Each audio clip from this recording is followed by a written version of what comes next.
Warning. Este podcast contendrá spoilers de la película seleccionada por el equipo, presentado por Gerardo Alemán. Bienvenidos a Filmic Notion, el podcast que hablamos de tus películas favoritas, reviews, análisis, teorías y mucho más. Comenzaremos en breve.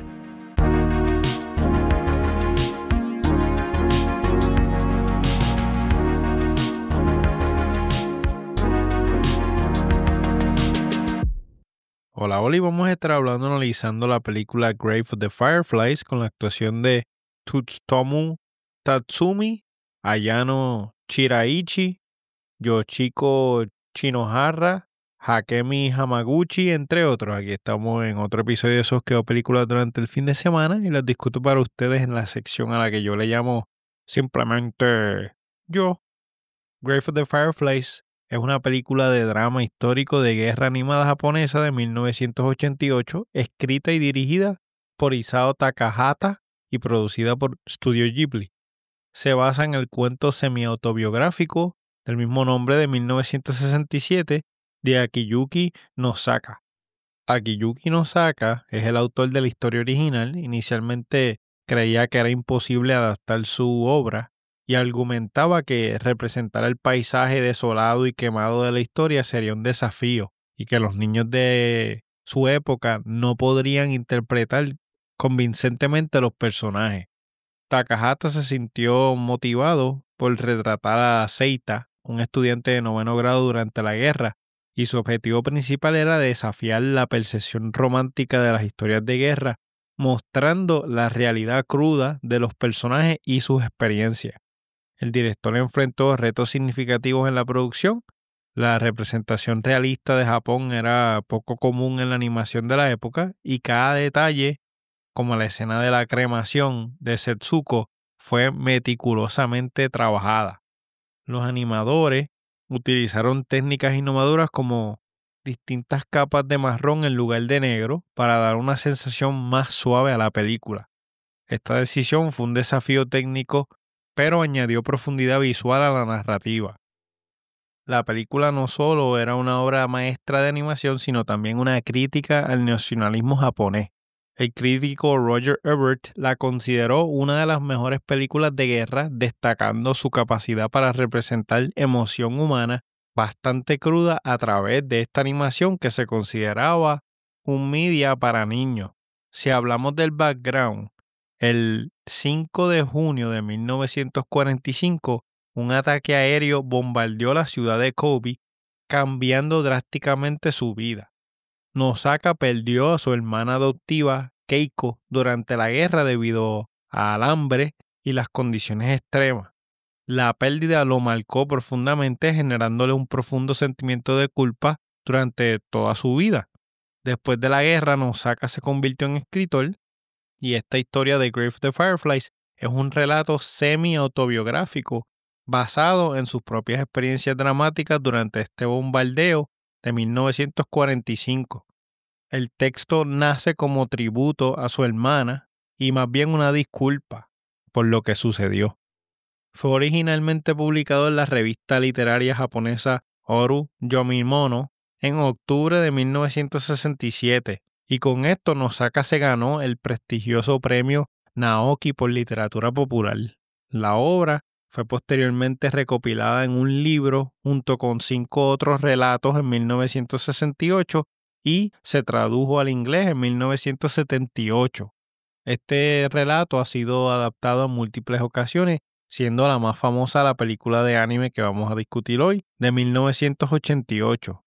Estrenó 20 años después de la publicación original y también se realizaron adaptaciones para la televisión en el 2005 y otra película live action en el 2008. Nosaka describió su obra como una historia de doble suicidio, reconociendo las conexiones con las tradicionales obras de teatro de Japón que exploran temas de tragedia y sacrificio en tiempos de conflicto. Esta obra retrata los efectos devastadores de la guerra en los civiles, especialmente en los niños, y muestra cómo la sociedad japonesa durante la guerra trataba a los huérfanos como recursos más que seres humanos. La música de la película fue compuesta por Michio Mamiya, un especialista en música barroca y clásica. La canción principal, Home Sweet Home, fue interpretada por la soprano Amelita Gali Cursi. Y un detalle único de la banda sonora es que el diálogo de la película está integrado con la música y no tiene separación. Durante una entrevista, Mamilla reveló que su objetivo al crear música era fomentar la paz. Esta intención se refleja claramente en las canciones del tema original, como también en la serenata número 3, German. La película tiene 2 álbumes de soundtrack. Tenemos Grave of the Firefly Soundtrack Collection, que fue lanzado el 5 de abril de 1997 por Studio Ghibli Records y Tokuma Japan Communications. Y tenemos Grave of the Fireflies Image Album Collection, publicado el 5 de abril de 1997 por los mismos sellos. Ambos álbumes fueron posteriormente reeditados por Animage y se caracterizan por incluir tanto diálogos como música directamente extraídos de la película. La película se estrenó el 16 de abril de 1988, más de 20 años después de la publicación del cuento original. En su estreno japonés fue proyectada junto a la película infantil Mi vecino Totoro de Hayao Miyazaki en una doble función. A pesar de que ambas películas estaban dirigidas a niños y a los padres, la naturaleza trágica de esta película alejó a muchos espectadores. La mercancía de Totoro, especialmente los peluches de Totoro y Catbus, se vendió tan bien que generó ganancias que estabilizaron las producciones de Studio Ghibli en el futuro. Si hubieran tirado la película de Grave of the Firefly solita, se hubiera hundido. Esta película fue el único largometraje teatral de Studio Ghibli antes de From Up on Poppy Hill que Disney nunca tuvo derechos de distribución en Norteamérica. Fue producida para Shinchoucha, la editorial del cuento original, y no para la compañía Tokuma Shoten. Finalmente fue una de las películas de Studio Ghibli en tener su estreno en inglés por G-Kids. En agosto de 1988, Buena Vista Home Entertainment lanzó la película en VHS bajo la colección Ghibli, Ga y Pai. Posteriormente, Warner Bros. Home Video distribuyó un DVD en julio del 2005. Walt Disney Studios Japan lanzó una edición de coleccionista el 6 de agosto del 2008 y 2 versiones en Blu-ray el 18 de julio del 2012. Central Park introdujo la película en Norteamérica, primero con subtítulos en junio de 1993 y luego con doblaje al inglés en septiembre de 1998. Studio Canal lanzó el Blu-ray en UK en julio del 2013, convirtiéndose en una de las películas extranjeras más vendidas. Madman Entertainment distribuyó la película en Australia y Nueva Zelanda. El 16 de septiembre del 2024, Netflix comenzó a transmitir la película exclusivamente en más de 190 países con la excepción de Japón, como parte de su estrategia de expandir su catálogo japonés. Después del éxito de Grave of the Fireflies, Takahata desarrolló otro guión para una película titulada Frontera 1939, basada en temas similares pero ambientada al inicio de la Guerra del Pacífico. La película, inspirada en la novela de Shinichi Kata, habría narrado la historia de un adolescente japonés de Seúl uniéndose a un grupo de resistencia antijaponés en Mongolia. Pero el proyecto fue cancelado debido a las tensas relaciones entre Japón y China tras la protesta de la Plaza Tiananmen en 1989. En conmemoración del 60 aniversario del fin de la guerra, NTV produjo una versión televisiva en vivo. A diferencia de la versión animada, esta historia se narraba desde la perspectiva de una prima de los protagonistas, explorando cómo el ambiente de la guerra podría transformar la personalidad de los muchachos. La adaptación que les hablé del 2008, al igual que la versión animada, se centraba en los hermanos luchando por sobrevivir en Kobe durante los últimos meses de la guerra. En el Chicago International Children's Film Festival, la película obtuvo 3 premios. Premio del Jurado de Animación en 1994, Premios de los Derechos de Niños de 1994, Takahata recibió el premio especial en los Blue Ribbon Awards de 1989, consolidando el prestigio internacional por hablar de temas como la guerra de Japón. Tenían un budget de 3.7 millones y hasta el momento de esta grabación hizo 516,000. La vi en mi casa un lunes a eso de las 6:40 de la noche en mis 65 pulgadas y home theater. Yo estaba loco por ver una película de estudio Ghibli. De todo el estudio y toda la filmografía siempre he escuchado las 25,000 películas. No sé qué me dio por escoger esta, pero estaba solo, así que dije, pues una película cortita, nunca he visto ninguna de estudio Ghibli, vamos a meterle. Si hacemos un movie summary, tenemos un niño y su hermana pequeña luchan por sobrevivir en Japón durante la Segunda Guerra Mundial. Empezamos la película y empezamos serio. En marzo de 1945, los bombarderos estadounidenses destruyen la mayor parte de Kobe durante los últimos días de la Guerra del Pacífico. Y aquí tengo un dato real. El bombardero de Kobe en marzo de 1945 fue parte de una campaña estratégica de Estados Unidos contra Japón en los últimos días de la Guerra del Pacífico. El 16 y 17 de marzo, 331 bombarderos B-29 estadounidenses lanzaron un ataque incendiario masivo sobre la ciudad. Las bombas diseñadas para provocar grandes incendios fueron especialmente devastadoras debido a que Kobe estaba construida principalmente con madera y había mucha vegetación. Como consecuencia de este ataque, se destruyó el 21% del área urbana de Kobe, 8.841 residentes perdieron la vida y más de 650,000 personas quedaron sin hogar. Y por último, las viviendas de otro 1,000,000 de personas sufrieron daño. Según el diálogo, este fue el día que Seita murió y ya tenemos un taco en la garganta. Lo vemos moribundo y pensando en su familia. Lo escuchamos decir Setsuko. Alrededor de Seita hay otra gente muriendo. Vemos una lata en posición de Seito que luego tendrá un significado y como vemos en las películas de Hitchcock, todo lo que está en escena es importante. Yo lo anoté como que, esta latita hay que volver.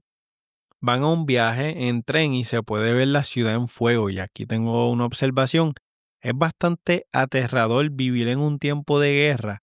Y es impresionante cómo estos visuales animados transmiten todo este miedo, ¿verdad? Toda esta oscuridad, momentos turbios. No sabía qué esperar y honestamente estaba como on edge. La mamá de los nenes los envía al shelter porque están habiendo un montón de air raids. En esta escena escuchamos la sirena y se ven los aviones volando. Todo el mundo sale corriendo como hormigueros revueltos. Caen las municiones del cielo, se forma el revolú y todo el mundo sale corriendo como dije. Y observación, nunca había visto algo así tan crudo y triste de la guerra desde el punto de vista de un civil. Siempre vemos desde el punto de vista de Estados Unidos o de si estamos viendo algo con Alemania o UK, pero usualmente se ve desde el punto de la milicia. Se siente el hustle, hace calor y hay signs que dicen Long live the Emperor. La mamá deja a los nenes que se vayan adelante y ella los alcanza en el shelter. ¿Por qué la mamá tomó esta decisión? No tengo idea, pero déjalos que se vayan. Ella a lo mejor le estaba recogiendo cosas. Luego del fuego y el caos empieza a llover y cuando escampa vemos la escena. Es triste por demás porque lo que vemos es destrucción total. Hay gente ayudando a otra gente y se puede ver que esta comunidad lo ha perdido todo. El setting cambia de verdecito, todo bien bonito, una comunidad unida, a un terrenal vacío y feo. Seita y Setsuko Yokokawa son los hijos de un capitán de la Armada Imperial Japonesa y sus papás son Kiyoshi y Kyoko Yokokawa. Y aquí tengo una observación. Me sorprende lo maduro y consciente que es Seita. Nos dan información de que la mamá de los nenes sufrió heridas y que la llevaron a la escuela porque es donde están llevando todos los heridos. Cuando llegamos a la escuela, nos damos cuenta que la mamá sufrió quemaduras de la cabeza a la cintura. Yo vi esto y me quedé en shock. Podemos ver a la mamá con un vendaje, básicamente desde la pipa hacia arriba, completa, y las vendas llenas de sangre, solamente se le ven los labios. Ahora mismo hablando de esto con ustedes, tengo la imagen como si hubiera visto la película ayer. Seita le da la noticia a su hermana y le dice que van a tener que llevar a su mamá al hospital y que ambos la van a ver mañana, para que la nena bendito no viera a su mamá así. Setsuko se puede notar claramente que extraña a su mamá y empieza a llorar. En la próxima escena, vemos a Seita y a la hermana, ¿verdad? Ellos siguen sobreviviendo, pero aquí nos enteramos que su mamá murió. Cuando Seita va a ver a su mamá, nos dan un close-up a la cara con el vendaje y el vendaje tiene gusano. Y aquí tengo una observación. En esta escena, yo me acuerdo haber abierto la boca como que anda para el sirete. Y me quedé en silencio como 2 minutos, como procesando lo que acabo de ver. Se acaba de morir la mamá de los nenes y el papá está en la guerra. Se ven los gusanos entrando y saliendo del vendaje en distintas partes, pero nos enseñan la cara. Brutal. Seita le oculta la muerte de su madre a Setsuko. Se llevaron a la mamá para cremarla o quemarla en conjunto con los demás cuerpos y le dan las cenizas. ¿Qué nos da a pensar esto? Que los recursos debido a la guerra estaban bien escasos y no pudieron probablemente ayudarla y terminó muriendo porque no había medicina. Los hermanos se mudan a casa de una tía prima lejana, Hisako, con su familia Natsu y el esposo que yo no me acuerdo si dicen el nombre. Y Seita recupera los suministros que enterró antes del bombardeo y le da todo a su tía, excepto la lata de gotas de Sakuma, que esta es la latita de la primera escena. Son dulces. Y esta lata él se la termina dando a Setsuko. Aquí tengo una observación, los alrededores de donde ellos viven, o la tía, y la naturaleza que vemos es hermoso, bellísima estampa de la vida rural donde estamos ahora mismo. En estas escenas también vemos la relación de un hermano con su hermana y también es bien bonita. Hay aviso de bomba, se tuvieron que meter en un shelter. En la próxima escena, Setsuko y Saita van a la playa para despejarse la mente, se meten al agua y la pasan bien. Aquí tengo otra observación. Los alrededores están bonitos, me encanta la animación. A pesar de ver este conflicto, los nenes no dejan de ser niños y juegan. Setsuko encuentra un hombre muerto y su hermano la distrae para que no piense en eso. De momento hay otro air raid mientras estaban en la playa y salen corriendo de vuelta en casa de la tía. Aquí tengo un dato real. Los bombardeos sobre Japón se intensificaron en los últimos meses de la guerra. Las principales ciudades japonesas sufrieron destrucción masiva: Tokio 51%, Kobe 56%, Osaka 26%, Nagoya 31%, Kawasaki 33%, Yokohama 44%. Estos ataques aéreos formaban parte de la estrategia de Estados Unidos para forzar la rendición de Japón y terminar la guerra en el Pacífico. En casa de la tía también vemos que están pasando necesidades. La tía convence a Seita de vender los kimonos de seda de su mamá a cambio de arroz, lo que entonces devasta a Setsuko porque esta era la ropa de su mamá. A medida que disminuyen las raciones y el recurso, la tía se resiente con los niños porque Seita no hace nada para ganar la comida que ella les prepara. Y aquí tengo una observación. Esta tía, ella es como amargada. Ella como que no sabe cómo decirle a los nenes que no los quiere allí porque ella tiene una familia que mantener y las cosas están malas. Aquí vemos un flashback de la familia de Setsuko y Seita compartiendo en familia y tomándose fotos. La tía los trata bien hasta que el esposo y la hija se van del cuarto. Inclusive les dice, traten de escribirle a algún otro familiar a ver si los pueden ayudar porque las cosas están malas. Pero él no tiene dirección, no tiene a nadie, no tiene más nadie. Por sugerencia de ella, Seita retira algo de dinero de la cuenta de banco de su mamá tenía un balance aproximado de 700 yens, que vienen siendo $44 para esa época, en el 1945. Y con este dinero, él compra una estufa de carbón, un poco de arroz y otro suministro. Y una sombrilla también. Seita aprovecha y le envía una carta a su papá. Cuando llegan a la casa, cocinan y la tía se molesta. A Setsuko se le acabaron los dulces de la latita y empieza a llorar.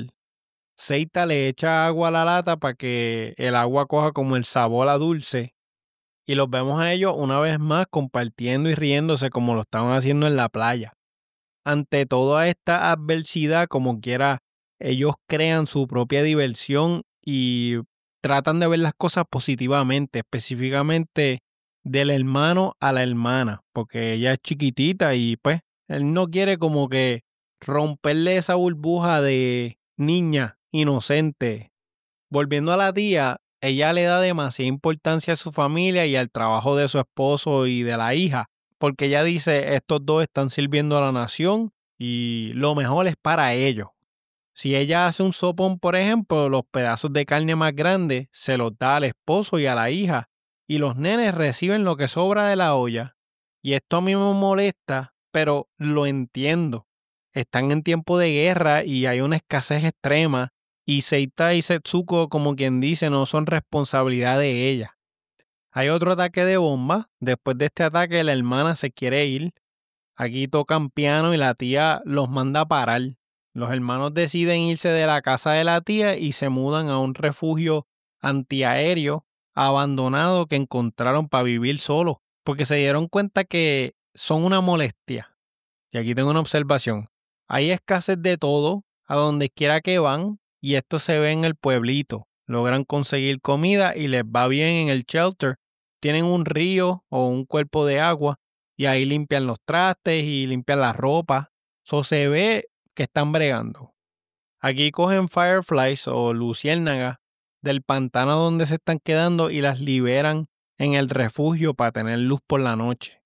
Con la luz se van imaginando ciertas cosas y tenemos la memoria del barco de su papá, de la Marina Imperial Japonesa, y cerramos la escena con Seita preguntándose si su papá estará bien. Dato real, la Marina Imperial Japonesa existió desde 1872 hasta 1945, siendo una de las fuerzas navales más poderosas durante la Segunda Guerra Mundial. Se destacó por su continua modernización y la efectividad de sus unidades navales. Esta fuerza participó en importantes conflictos como la Guerra Ruso-Japonesa, la Primera Guerra Mundial y la Segunda Guerra Mundial. Su flota incluía acorazados, portaaviones, cruceros y submarinos. Tras la rendición de Japón en 1945, la Marina Imperial fue disuelta. En 1954 se estableció la Fuerza Marítima de Autodefensa de Japón, que esta es la actual Armada japonesa con un enfoque principalmente defensivo. En la película, la Marina Imperial japonesa forma parte del contexto histórico, reflejando lo que se estaba viviendo en 1945. A la mañana siguiente, las luciérnagas habían muerto. Setsuko las entierra y revela que su tía le dijo que su mamá murió. Luego, entre lágrimas, pregunta por qué las luciérnagas tuvieron que morir tan pronto y le hace como un hoyito, como una tumba. Seita le dice a su hermana que tendrán que ir al cementerio a visitarla.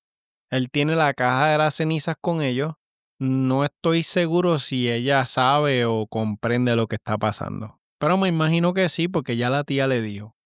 Dato interesante, en la cultura japonesa, las luciérnagas se asocian a menudo con las almas de los fallecidos, especialmente en el contexto de la guerra. Cuando Setsuko entierra a las luciérnagas, establece una conexión con la muerte de su mamá, revelando que su tía ya le había dicho lo que pasó. Y ella le hace la pregunta a su hermano por qué las luciérnagas tuvieron que morir. Con esto se refleja su inocencia y su confrontación con la realidad de la muerte y la pérdida repentina de sus familiares. Las cosas se ponen más difíciles cuando se quedan sin arroz y un granjero que vive cerca le insiste a Seita que se trague su orgullo y regrese con su tía, porque no van a poder sobrevivir solos. Hay un tiroteo cerca de la casa. Seita roba cultivos de la granja y entra en las casas de las personas durante los ataques aéreos a robar lo que encuentre para poder sobrevivir. Un granjero lo atrapa y lo golpea, pero un oficial de policía simpatizó con Seita porque entiende que él está robando para alimentar a su hermana, que cuando vuelve a la casa, ella le dice a su hermano que tiene un rash y que no se siente bien. Está débil y no quiere comer. Seita empieza a llorar cuando sale de la estación de policía. La necesidad lo ha obligado a cometer estas cosas que estoy seguro que él no quería llegar a hacer. Podemos ver más y más bombardeo y un día cuando llega a la casa se da cuenta que Setsuko estaba en el piso, casi ida, bien débil. Setsuko cae enferma y un médico le explica que sufre de desnutrición. Seita retira el último dinero de la cuenta de su mamá a ver qué puede comprar con eso.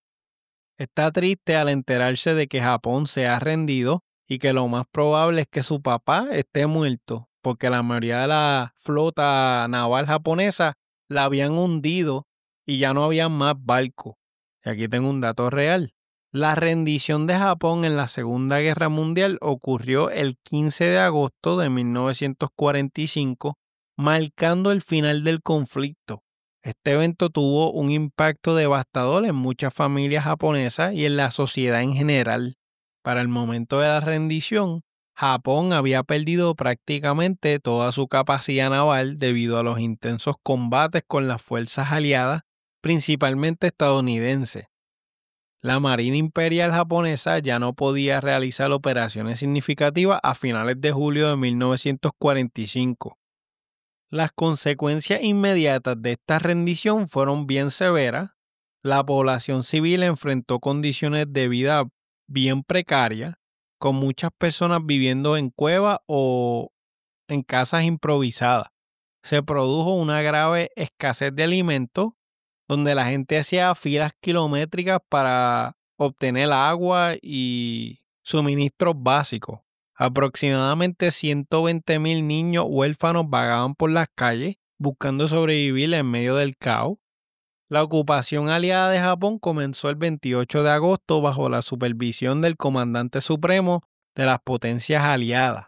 La firma del acta de rendición tuvo lugar el 2 de septiembre de 1945 a bordo del USS Missouri en la bahía de Tokio, formalizando el fin de la Segunda Guerra Mundial. Y aquí tengo una observación: el mundo se ve cada vez más y más y más solo. Da miedo y lo triste de esto es que son dos nenes tratando de sobrevivir a este horror de la guerra. Me acuerda como cuando vi Come and See de 1985, lo mismo. Imágenes aterradoras. Seita regresa a Setsuko con comida y la encuentra alucinando. Se ve en bien mal estado. Ella de momento no despertó más y muere cuando Seita termina de preparar la comida. Seita, con un dolor en el alma, incinera el cuerpo de Setsuko y su muñeca en un ataúd de paja. Lleva sus cenizas en la lata de caramelo junto con la foto de su papá. Y aquí ya sabemos la importancia de la lata en esa primera escena.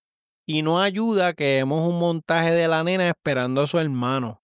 Cuando esto ocurrió, esta fue la última vez que Seita vuelve a ese shelter que estaban. Y aquí escuchamos el montaje con la canción Home Sweet Home. Y es una escena emotiva. La música suave y melancólica contrasta con todas estas experiencias que han tenido los personajes que estamos viendo. Yo no sabía para dónde mirar. Seita muere de hambre unas semanas después en una estación de tren de Sanomiya, rodeado de otras personas también desnutridas. Un conserje encargado de retirar los cuerpos antes de la llegada de los estadounidenses clasifica las pertenencias de Seita, encuentra la lata de caramelo y la arroja a un campo. Las cenizas de Setsuko se esparcen y su espíritu sale de la lata y se une al espíritu de Seita y la nube de luciérnagas. Los dos suben a un tren fantasmal y durante el viaje recuerdan los acontecimientos que llevaron a la muerte de Seita y nosotros estamos con los ojos llorosos, con el taco en la garganta y recuerdo estar sentado en el sofá callado durante este montaje y las otras escenas que van después de esta. No sabía ni qué decir. Como escena final, sus espíritus llegan a su destino. Vemos un banquito en la parte de arriba de la colina con la vista actual de Kobe, rodeado de luciérnagas, y vemos a Seita y a Setsuko sentados, riéndose, compartiendo como buenos hermanos. Y con esto se acaba la película y uno está destrozado en canto. Nota final. Curiosamente, el propio director rechazó que la película fuera un alegato antiguerra. Su intención era mostrar el aislamiento social de dos hermanos y provocar empatía, especialmente en jóvenes. Describió la época como un periodo de totalitarismo donde la vida social estaba completamente reprimida. Las luciérnagas en la película representan múltiples cosas, desde los espíritus de los niños perdidos hasta el fuego de la guerra. El director buscaba que el público reconociera los intentos equivocados de los protagonistas de aislarse de la sociedad. No pretendía crear una obra nostálgica, sino un mensaje sobre cuán frágil la vida humana es en tiempos de conflicto. En diferentes países, la audiencia ha interpretado el comportamiento de los personajes revelando matices culturales únicos. Por ejemplo, en Japón, la decisión de Seita de no regresar con su tía fue vista con comprensión y respeto. Y esta decisión vale mucho porque se ve desde una perspectiva de orgullo personal y nacional. Para ello, el valor de la dignidad y el respeto propio justificaba esta decisión de no volver a una casa donde se percibía como hostil. La audiencia de Estados Unidos y Australia tienden a considerar la decisión de Seita como imprudente. Desde su perspectiva cultural, le dieron más importancia a la supervivencia por encima del orgullo individual. Esto me pareció fascinante porque tenemos dos maneras de ver comportamientos de distintos personajes. Cuando leí esto dije, pues tengo que mencionar esto en el podcast. Vamos a lo que a ustedes les gusta y tengo aquí cuántas latitas de dulce vamos a guardar para disfrutárnoslas después. Entiendo que esta película se merece un 10 de 10. Tiene una historia que se te queda contigo días, semanas, meses después de haberla visto. Es un guión serio, chocante y se nota de verdad que hicieron su research con la ambientación de la película. Al acabar la película se entiende la narrativa y atamos los cabos sueltos o las interrogantes que se crean al principio. Esta fue una de esas películas que sabía que eran tristes y todo el mundo me decía cuando la veas vas a llorar. No lloré, pero hubo momentos que me dejaron en shock, como por ejemplo cuando nos enteramos que su mamá estaba enferma, las escenas con el bombardeo cuando Setsuko le da el rache en la espalda, vemos la piel colorada. Hay muchos momentos que todavía a estas alturas estoy pensando en ello. La versión que yo vi estaba doblada al inglés, con subtítulos en inglés, pero entiendo que el dub estaba buenísimo también. Cuando ponemos el inglés y el japonés, ambos funcionan. Entre mis escenas favoritas están las escenas en el campo cuando se mudan a casa de la tía o la prima. Estas escenas son hermosas, la animación es oro súper llamativa y ante todo lo que está pasando me da un sentido de tranquilidad. El montaje de Setsuko es otra. Hay momentos bellísimos como también vemos los horrores del conflicto de la guerra en primera persona con esta familia. Las escenas de lluvia o la playa también están bien cuidadas y me las disfruté. Tienen un storyboard y cinematografía bien pensada, organizada y está hecha para hacerte sentir todas las emociones a la vez. La relación entre los dos hermanos es cristalina, pura, bonita y sobre todo alegre. Ellos se llevan bien y se ríen mucho. A pesar de lo que está pasando a su alrededor, es como si su relación siempre estuviera en el ojo del huracán y todo lo demás pasara no afectándolo. O por lo menos así lo hace ver Seita, la cual me hace brincar al punto que le sigue, que es que mi personaje favorito es el hermano, porque a pesar del horror del mundo, en todo momento él trata de mantenerse a flote con su hermanita y la protege. Ambos padres mueren, la tía o la prima no los quiere, hay escasez de recursos y la cosa está bien fea. Siento que su arco va en decadencia de la forma más triste que puedes tenerla y termina muriendo frente a la audiencia. Y mientras digo esto, se me paran los pelos por lo poderosa que es la película y el impacto que logró, que como les dije, me quedé callado y no hablé más nada por como 5 o 10 minutos, me quedé mirando el televisor. Y esa última escena nos quita la curita de la forma más dolorosa, porque tú empiezas la película y tienes esperanza de que algo va a salir bien, y es todo lo contrario. La música conecta súper bien con las imágenes y la edición no tiene tomas largas o muy cortas, es perfecta para mí.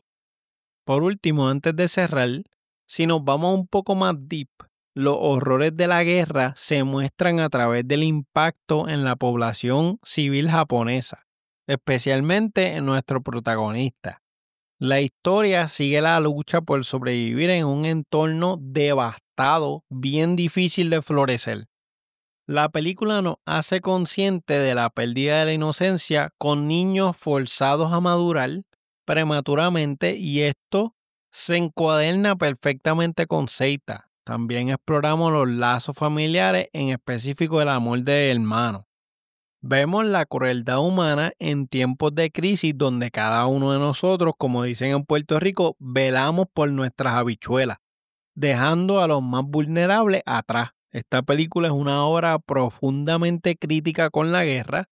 Vemos cómo la sociedad falla en su deber más básico, que es proteger a su propia gente. Las consecuencias de la guerra, como la desnutrición o el hambre y destrucción de ciudades, son temas centrales. La narrativa construida con una memoria a través de flashbacks, montajes o recuerdos explora cómo los eventos traumáticos persisten en la memoria de los que sobreviven. Seita es un nene con una disciplina de 7 pares, tiene coraje, determinación y un buen corazón, específicamente por cuidar a su hermana. Y lo hizo lo mejor que pudo. Lo único negativo que puedo decir es que la película acabó cuando más me aferré a los personajes y sinceramente me dejó reflexionando. La recomiendo para el aficionado de películas de estudio Ghibli. De animación, es una película que deberían ver con discreción. No hay nada sexual, pero sí es crudo y real. Definitivamente la recomiendo y es de esas películas que compraría para tenerla en mi colección. Ya con esto acabamos, es un 10 de 10. Gracias por escuchar este episodio del podcast, espero que les haya gustado. Nos pueden escribir un email a filmicnotionpodcast@gmail.com o seguirnos en las redes sociales como Filmic Notion Podcast en Facebook e Instagram. Suscríbanse, den su review en la plataforma favorita, nos pueden escuchar en Podbean, Spotify, Apple Podcasts, Podchaser, Listen Notes, síganme en la página oficial. Tengo también el perfil de Letterboxd, el canal de YouTube y el servidor de Discord. Si quieres recibir correos electrónicos semanales, tengo una pestaña en filmicnotionpod.com que se llama ¿Quieres recibir emails semanales? Llena la forma y cada jueves te envío un email cuando publico el episodio. Tengo un tab nuevo que se llama Butaca de Propuestas, que si quieres enviar una recomendación para que yo añada una película al queue, no hay problema, yo la añado, la veo y le hago el review. También tenemos el botón de donaciones. Todo el dinero que recibo lo utilizo para el podcast y las redes sociales. Gracias por el apoyo, los quiero mucho y como siempre les digo, hasta la próxima. ¡Chequeamos! Gracias por escuchar este episodio de Filmic Notion. Esperemos que les haya gustado el podcast. Las películas revisadas aquí son propiedad de los titulares de los derechos de autor y no se pretende ninguna infracción al mismo. Este podcast es editado por Gerardo Alemán. La narración oficial de Filmic Notion es traída a ustedes por Gustavo Alfonso. Nos pueden seguir en las redes sociales, en Facebook e Instagram como Filmic Notion Podcast. También nos puede visitar en nuestro website www.filmicnotionpod.com para más información de nuestros invitados, episodios ya publicados y proyectos futuros. Y no se olviden de dejar un review de 5 estrellas en Podbean, Apple Podcasts, Spotify, entre otros. Y volver la próxima semana para otra interesante selección. Hasta la próxima.